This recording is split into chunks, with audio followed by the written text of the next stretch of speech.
ನಮಸ್ಕಾರ ಸ್ನೇಹಿತರೆ, NRG ಕನ್ನಡ ವ್ಲಾಗ್ಸ್ಗೆ ನಿಮ್ಮೆಲ್ಲರಿಗೂ ಸ್ವಾಗತ. ಯಾರ್ಯಾರು ಹೊಸದಾಗಿ ನಮ್ಮ ಚಾನಲನ್ನು ನೋಡ್ತಿದ್ದೀರಾ ಈಗಲೇ ಸಬ್ಸ್ಕ್ರೈಬ್ ಮಾಡ್ಕೊಳ್ಳಿ. ಪಕ್ಕದಲ್ಲಿರ್ತಕ್ಕಂಥ ಬೆಲ್ಲೈಕನನ್ನು ಪ್ರೆಸ್ ಮಾಡಿದರೆ ಫಸ್ಟ್ ನೋಟಿಫಿಕೇಷನ್ ನಿಮಗೆ ಬರುತ್ತೆ. ನಾನು ನಿಮಗೆ ಇವತ್ತು ಒಂದು ಉಪಯುಕ್ತವಾದ ಒಂದು ಮಾಹಿತಿಯನ್ನು ಕೊಡ್ತಾ ಇದ್ದೀನಿ.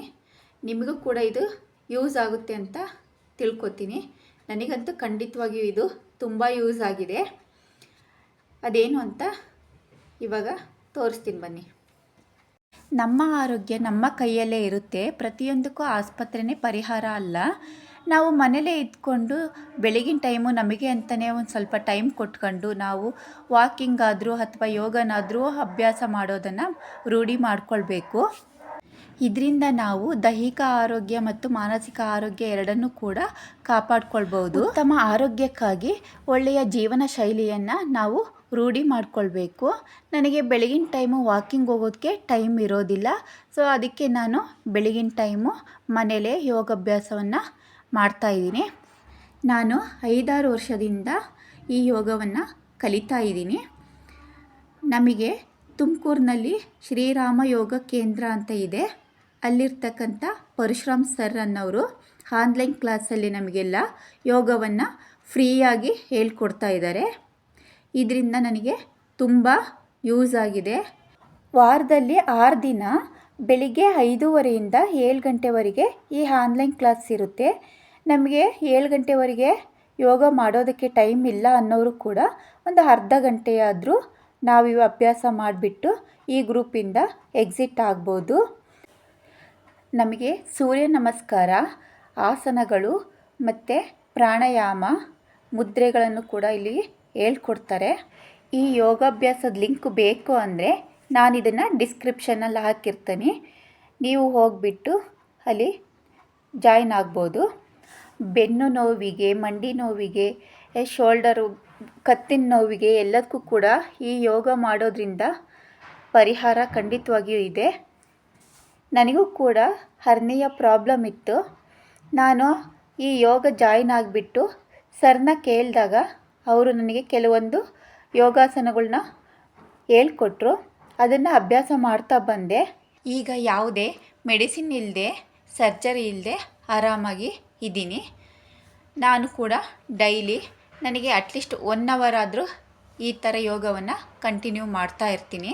ಮನೆಯಿಂದ ತುಂಬ ದೂರ ಹೋಗಿ ಯೋಗ ಕಲಿಬೇಕು, ನಮಗೆ ಫೀಸ್ ಪೇ ಮಾಡೋದಕ್ಕೆ ಆಗಲ್ಲ ಅನ್ನೋರಿಗೆ ಖಂಡಿತವಾಗಿಯೂ ಮನೆಯಲ್ಲೇ ಈ ರೀತಿ ಆನ್ಲೈನ್ ಕ್ಲಾಸ್ ಫ್ರೀಯಾಗಿ ಜಾಯ್ನ್ ಆಗಿಬಿಟ್ಟು ಯೋಗ ಮಾಡಿ ಚಿಕ್ಕ ಪುಟ್ಟ ಕಾಯಿಲೆಗೂ ಕೂಡ ಡಾಕ್ಟರ್ ಹತ್ರ ಹೋಗೋದನ್ನು ಕಡಿಮೆ ಮಾಡಿಕೊಂಡು ಆರೋಗ್ಯವನ್ನು ಸುಧಾರಿಸ್ಕೊಳ್ಬಹುದು.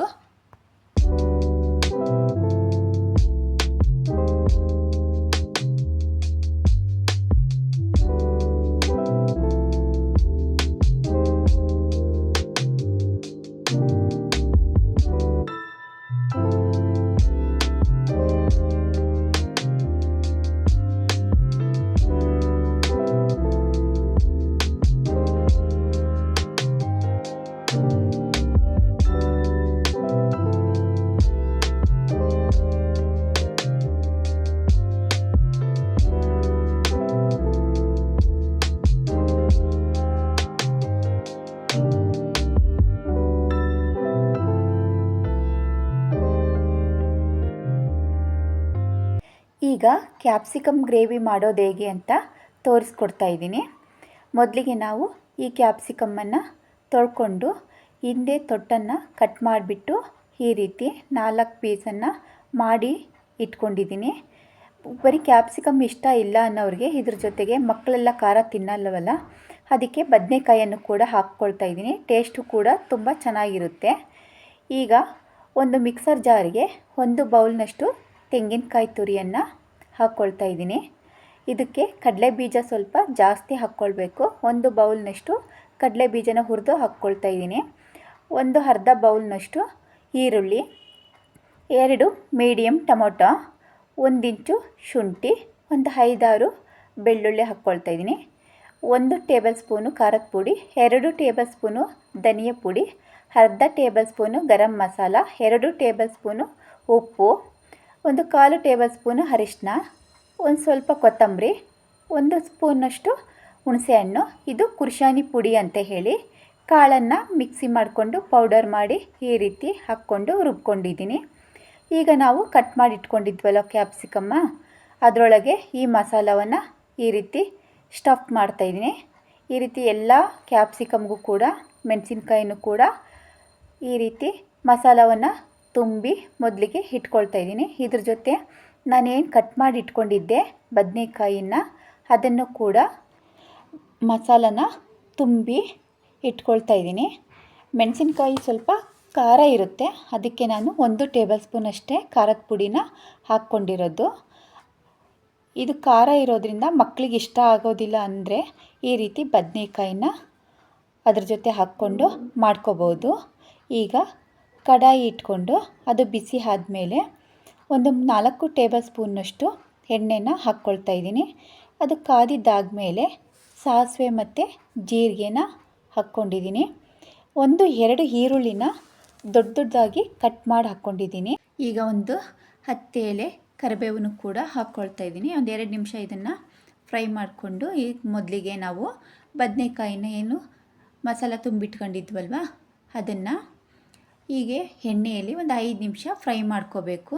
ಯಾಕೆ ಅಂದರೆ ಕ್ಯಾಪ್ಸಿಕಮ್ ಬೇಗ ಬೆಂದೋಗುತ್ತೆ, ಅದಕ್ಕೆ ನಾವು ಮೊದಲಿಗೆ ಬದನೆಕಾಯಿನ ಬಾಡಿಸ್ಕೋಬೇಕು. ಈಗ ಕ್ಯಾಪ್ಸಿಕಮ್ನ ಹಾಕ್ಕೊಂಡು ಈ ರೀತಿ ಎಣ್ಣೆಯಲ್ಲೇ ಫ್ರೈ ಮಾಡ್ಕೊಳ್ತಾ ಇರಬೇಕು. ಒಂದು 5 ನಿಮಿಷ ಈ ರೀತಿ ಫ್ರೈ ಮಾಡ್ಕೊಂಡಿದ್ದಾದಮೇಲೆ ನಾವು ಇದನ್ನೆಲ್ಲ ಫಿಲ್ ಮಾಡಿ ಇಟ್ಕೊಂಡಿದ್ವಲ್ವ, ಇನ್ನೂ ಸ್ವಲ್ಪ ಮಸಾಲ ಉಳಿದಿತ್ತು, ಅದಕ್ಕೆ ಸ್ವಲ್ಪ ನೀರನ್ನು ಸೇರಿಸ್ಕೊಂಡು ಈಗ ಹಾಕ್ಕೊಳ್ತಾ ಇದ್ದೀನಿ. ನಮಗೆ ಗ್ರೇವಿ ಯಾವ ರೀತಿ ಬೇಕು ಅಂತ ನೋಡಿಕೊಂಡು ತುಂಬ ತಿಕ್ನೆಸ್ ಅಂದರೆ ದಪ್ಪ ಗಟ್ಟಿಯಾಗಿ ಬೇಕೋ ಅಥವಾ ತೆಳುವಾಗಿ ಬೇಕೋ ನೋಡಿಕೊಂಡು ನೀರನ್ನು ಹಾಕ್ಕೊಳ್ಬೇಕು. ನಾನು ಇಲ್ಲಿ ಸ್ವಲ್ಪ ನೀರನ್ನು ಹಾಕ್ಕೊಂಡು ಈಗ ಲಿಡ್ಡನ್ನು ಕ್ಲೋಸ್ ಮಾಡ್ತಾಯಿದ್ದೀನಿ. ನೋಡಿ ಈಗ ಕುದೀತಾ ಇದೆ, ಇದು ತಳ ಒತ್ತುತ್ತೆ, ಹಾಗಾಗಿಬಿಟ್ಟು ಒಂದು 5 ನಿಮಿಷಕ್ಕೆ ಈ ರೀತಿ ನಾವು ತಿರುಗಿಸ್ಕೊಳ್ತಾ ಇರಬೇಕು. ಈಗ ಕ್ಯಾಪ್ಸಿಕಮ್ಮು ಬದನೆಕಾಯಿ ಎರಡೂ ಕೂಡ ಬೆಂದಿದೆ. ಈಗ ಗ್ರೇವಿ ರೆಡಿ ಆಯಿತು. ನೋಡ್ತಾ ಇರ್ಬೋದು ಗ್ರೇವಿ ಎಷ್ಟು ಚೆನ್ನಾಗಿ ಬಂದಿದೆ ಅಂತ. ನಾನು ಇದನ್ನು ಜೋಳದ ರೊಟ್ಟಿ ಜೊತೆ ಸರ್ವ್ ಮಾಡ್ತಾಯಿದ್ದೀನಿ. ಇದು ಚಪಾತಿ ಮತ್ತು ರೈಸಿಗೂ ಸೂಪರ್ ಕಾಂಬಿನೇಷನ್ ಅಂತಲೇ ಹೇಳ್ಬೋದು. ನಾನು ಜೋಳದ ರೊಟ್ಟಿ ಮಾಡಿದ್ದೆ. ಈ ರೀತಿಯ ಹೊಸ ಹೊಸ ರೆಸಿಪಿಗಳಿಗೆ NRG ಕನ್ನಡ ಚಾನಲನ್ನು ಫಾಲೋ ಮಾಡಿ. ಈ ರೆಸಿಪಿ ಖಂಡಿತವಾಗಿಯೂ ನಿಮಗೆ ಇಷ್ಟ ಆಗಿದೆ ಅಂತ ತಿಳ್ಕೊತೀನಿ. ನೀವು ಕೂಡ ಮನೇಲಿ ಟ್ರೈ ಮಾಡಿ ಹೇಗಿತ್ತು ಅಂತ ಕಮೆಂಟ್ ಮಾಡಿ ತಿಳಿಸಿ. ಪ್ಲೀಸ್ ನಮ್ಮ NRG ಕನ್ನಡ ಚಾನಲನ್ನು ಸಬ್ಸ್ಕ್ರೈಬ್ ಮಾಡ್ಕೊಳ್ಳಿ, ಲೈಕ್ ಮಾಡಿ, ಶೇರ್ ಮಾಡಿ. ಈ ವಿಡಿಯೋ ನೋಡಿದ್ದಕ್ಕಾಗಿ ಧನ್ಯವಾದಗಳು. ಪ್ಲೀಸ್ ನಮ್ಮ NRG ಕನ್ನಡ ಚಾನಲನ್ನು ಸಬ್ಸ್ಕ್ರೈಬ್ ಮಾಡ್ಕೊಳ್ಳಿ.